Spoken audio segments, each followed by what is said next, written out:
네, 안녕하십니까. 저는 을지대학교 안경과학과 임현성 교수입니다.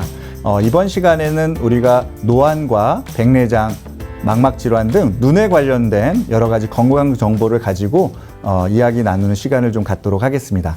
지금 보시면 이제 노안에 대해서 먼저 설명을 드리도록 하겠습니다. 이 노안은 우리가 나이가 들어서 생기는 노시라고도 하고 요즘 들어서는 이제 중년안이라고도 합니다. 그래서 이제 영어로는 프레스바이오피아라고 하는데요. 이 부분은 앞에 있는 이 수정체가 문제가 되는 상황이 됩니다. 그래서 먼 곳을 보다 가까운 곳에 사물을 보려면 눈의 굴절력이 변하는데 각막과 안구의 전후 길이는 변화할 수 없고 이 수정체만이 변하면서 우리가 가까운 곳에 굴절력을 증가시켜서 사물을 볼 수 있게 됩니다. 이러한 과정을 조절이라고 합니다. 근데 나이가 들면서 수정체가 점점 여기가 딱딱해지고 탄력이 떨어지게 되면 조절력이 감소되고 근거리 작업에 장애를 받는 그런 것이 바로 노안이라고 하실 수 있겠습니다. 그래서 우리가 한 45세 전후로 정확하게 이제 노안이 시작되는 것이라고 보면 되겠습니다.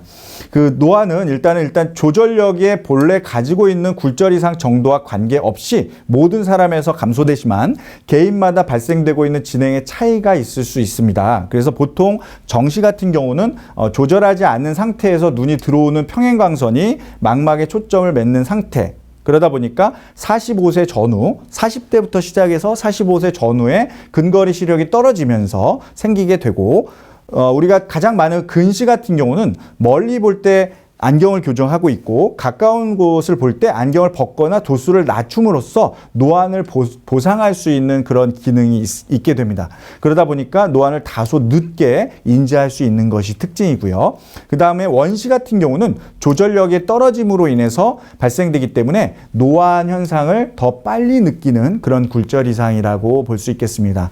그래서 우리가 굴절 이상에 따라서도 좀 살펴봤고요. 지금 이렇게 노안에 대한 부분들을 가지고 추가적인 수정체에 문제가 되고 있는 백내장이나 그다음에 눈 뒤쪽에 망막에 해당되는 부분은 다음 슬라이드에 가서 또 설명드리도록 하겠습니다. 지금 이번 시간에는 눈의 안의 구조를 보면서 좀 더 수정체와 망막 관련된 질환들을 좀 알아보는 시간을 갖도록 하겠습니다.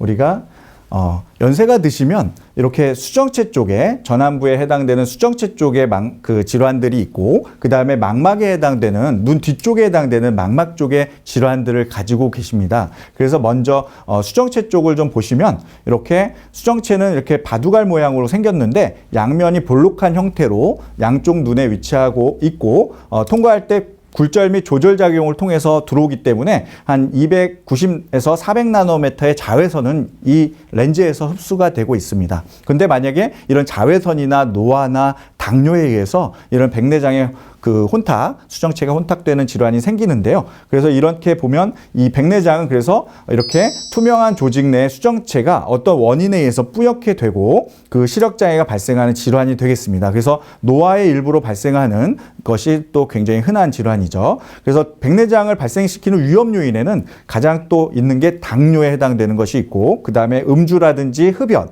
이런 생활 습관의 요인이 되는 것도 있습니다. 그리고 자외선이라든지 노출이 햇볕에 대한 그 자외선 광선이 강한 그런 해변가라든지 아니면 스키장 이런 곳에서도 젊은이들에게도 백내장이 많이 생기고 있습니다. 그래서 유전적 요인도 또 일부 해당이 되겠습니다. 그래서 백내장에 이렇게 증상이 되면 수정체 중심부가 이렇게 혼탁이 돼서 아이가 밝은 곳에 가면 오히려 더 이렇게 뿌옇게 보이는 증상을 갖고 있게 됩니다.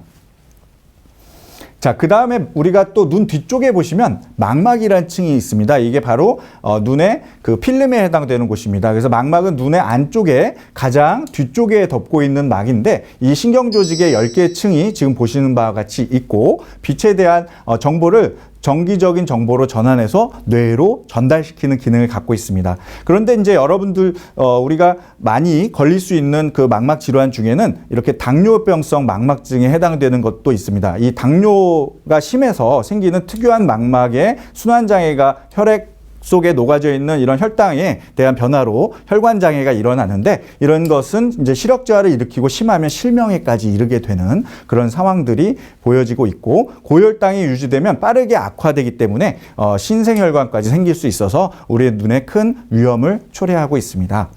자, 그 다음에 해당되는 것이 또 우리가 연세가 많이 드시면 황반변성이라는 질환들이 있습니다. 그래서 이 황반변성은 노화와 유전적인 또 독성, 염증에 의해서 생기는 것들이 있는데 이런 것들은 결국 심할 경우는 시력을 완전히 잃기도 하는 굉장히 위험한 그런 망막 질환이기도 합니다. 그래서 노화성 질환으로 황산화 성분의 루테인을 섭취하시던지 산화 스트레인에 대한 히팅 효과를 줄여줄 수 있는 안경을 착용하시면 좀 도움을 얻으실 수가 있습니다.